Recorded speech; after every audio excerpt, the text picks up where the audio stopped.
Got a slow connection. Is it working? It's thinking. Thinking. Are we live? I guess we're live. System's slow this morning. Good morning. Welcome to 5 a.m. Mester Scrum. I don't know about you, but my computer system's going kind of slow and do some weird things today. So maybe the all the Windows updates are catching up to it. I don't know. Who knows?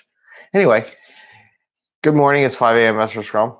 I'm Greg Mester. I'm a Scrum Master and Agile Coach. This is show number 58 for 5 a.m. Mester Scrum. It is 5:44. We're going to do this fast because I have a 6 a.m. meeting this morning with offshore, and I'm going over my playbook with them. So I want to make sure, but it was nice about getting up early. I was sending some emails just to remind people we got that. And then, well, I guess I took this off. You can't see this, can you? And we're going to go. So anyway, I thought today, I got this planning poker card deck from Mountain Goat Software. I like the goat. I don't know. Maybe it's me. I always want to have some goats. So I got the goats, right? Wanted to talk today about a little bit about planning poker because it was something. I had some questions the other day about getting offshore involved and stuff like that, and people who are remote are definitely remote in the conversation sometimes, and they don't join in. And one of the things I recommend is if you're having problems getting them join in, is doing the remote planning poker. And I figured why not talk about it a little bit, right? In planning poker. I mean, everybody's seen it. If you're a Scrum Master or you're in Agile, you've always heard about these cards, right? It's a brand new deck. It's kind of beaten up though. But using a deck, you get 1, 2, 3, 4 sets, 4 to 5, maybe sometimes 6 sets of planning cards in the deck, depending on who you buy them from. Everybody's different. I had a friend of mine who was teaching a class. He gave me a whole box one time. He's like, here's a box. I'm like, really? Well, actually, that was the benefit of actually going to a after work networking event, because he was there. He had the big box. We were chatting, and because I had asked him because he's buying them all in bulk for his class, and I go, hey, can you get me some? So he came and brought a whole case of planning deck cards. I mean, it had his company logo on it, so that was cool. I gave them out to people I work with when I did those 15 teams, and I got a bunch of them left, so maybe I'll do that too. I got a couple Scrum Masters at my new gig. Maybe what I do just to trigger the idea is to get them to do some more planning poker. Maybe that's a good idea. So I'll just drop a deck. I don't mind getting these things for my teams. I mean, how many Scrum Masters I really have? And depending on the size, planning poker with the cards, right? You do the Fibonacci series, and everybody else, sometimes they got a half point. I never use the half point. You got the infinity point. I don't even bother. 40 is close enough, right? You got 20. And then you got the 1, the 3, the 8, the 5, 13. There's a 0 pointer, 100 pointer, question mark, and a 2, right? So those are all the cards you get in this one deck that got from Mountain Goat Software. And again, I think they're all pretty similar on what they use. I think after a certain number, they don't have the Fibonacci, and some people do. It's up to you. But anyway, so this is great for local, just getting people involved. I'll be honest with you. When I had a local team, even when they were co-located, they didn't want to say anything. And it was taking too long to ask everybody, what's your points? What's your points? We got to the point where we're just like, all right, everybody, show your cards. 5 points? Good. That's 5 points. And we move on. rather than go, Joe, what's yours? Jane, what's yours? Bobby, what's yours? Ganesh, what's yours over there? What are your points, right? So you just go at the same time and say, everybody, okay, got your points, 3 points. Good. That's 3 points. And then you move on. The pointing with the playing poker, the nice thing about the cards, having a physical or being when you're co-located, it just moves the conversation, right? You didn't have to think about, okay, it's a 5-point story, right? And as I showed, a 5-point story. It makes it go so much faster, and you get a quick number because all you're doing is an estimate. And one of the hearts of everything we talk about is that the estimating is wrong, right? It just gives you an idea where you're at, where you might go. There is information in that estimate that contributes to it, but it's just really easy just to go, okay, everybody, give me your points. Okay, it's a 1-pointer, right? It just goes so much quicker rather than going around the room. Okay, how big do you think it is? How big do you think it is? You know, Shrek, how big do you think it is? Jim, what do you think the size is? Sally, what do you have? So I just did. So it took me, and again, this is all lean, right? It took me that much time to go around the room and ask everybody when I can say, everybody, what's your points? And they all flash their points up, and that's what it is.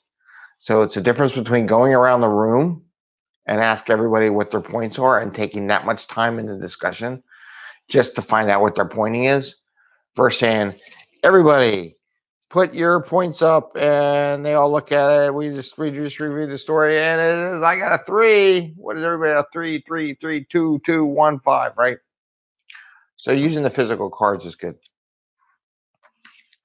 The other thing is this, from a remote perspective, everybody's quiet. However, when you do it online, there's plenty of online planning poker software programs.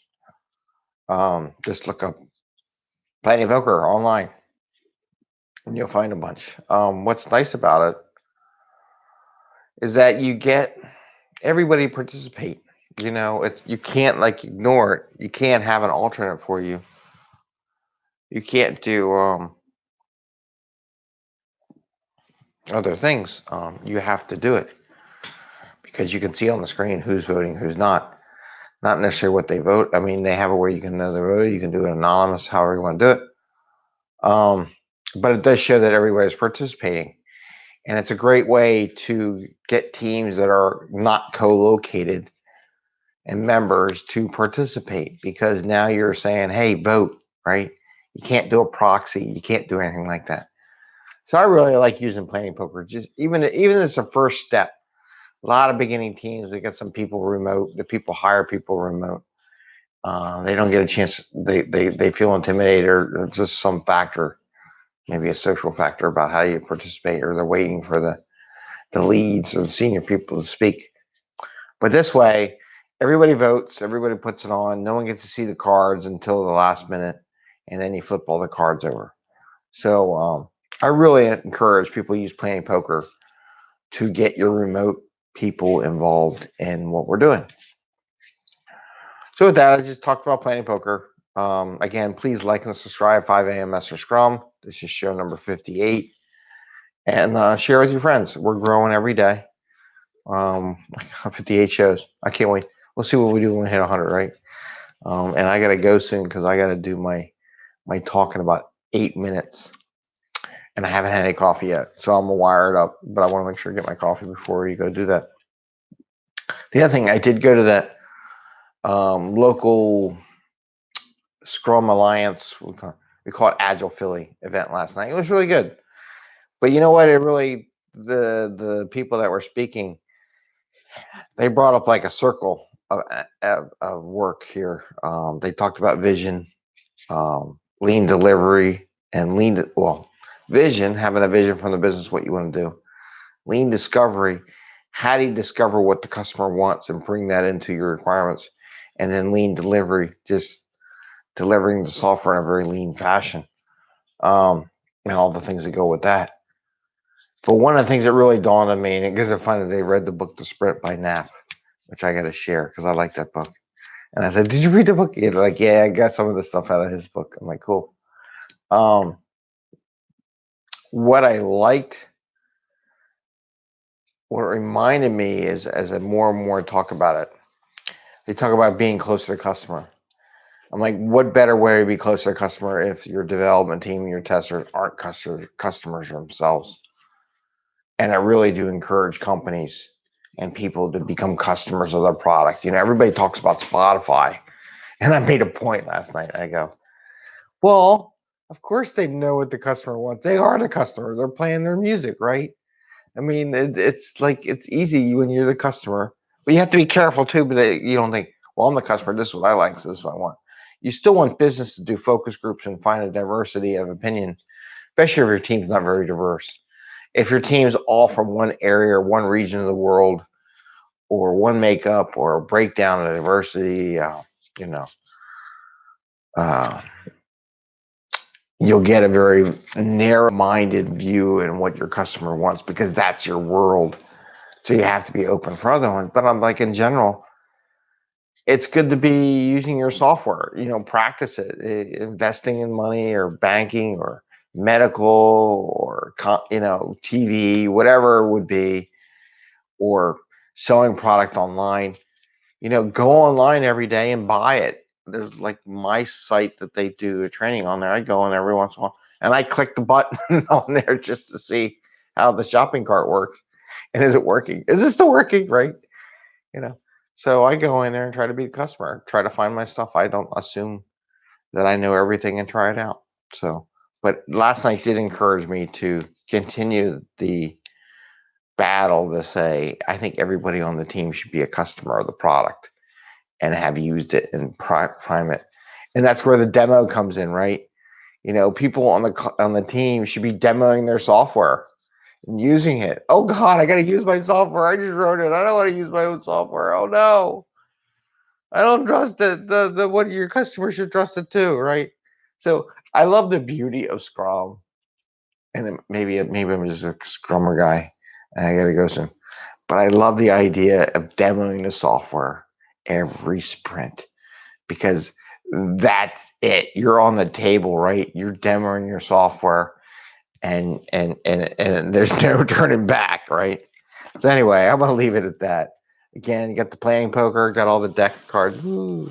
Actually, I'm gonna go hand out some from my Scrum Masters just to remind them to go do more planning poker in their activities.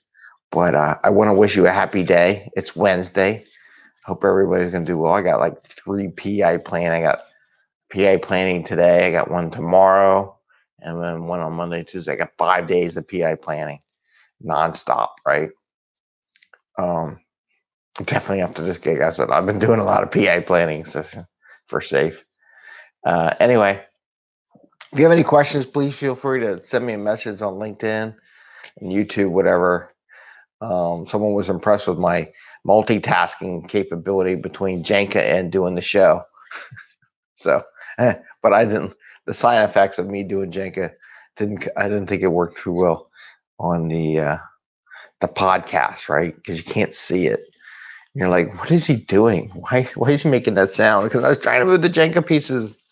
So for the people on the podcast, sorry about that. It's just like, when you're trying to move those little tiny pieces around, it gets tight. And anyway, I wish you all a great day. Happy scrumming. Don't forget, like and subscribe to 5am Mester Scrum. Come join us. Tell your friends. Share on the LinkedIn site. We're on the social medias. If I'm not on a podcast that you listen to, if you don't search 5am Mester Scrum, can't find us, send me a note. Let me know what those podcasts are. I think we're on most of the major ones. There's a couple out there that I want to get on to. I got to do some more work on that. But, let me know. Anyway, you all have a great day. Enjoy. Happy scrumming. Bye. And it's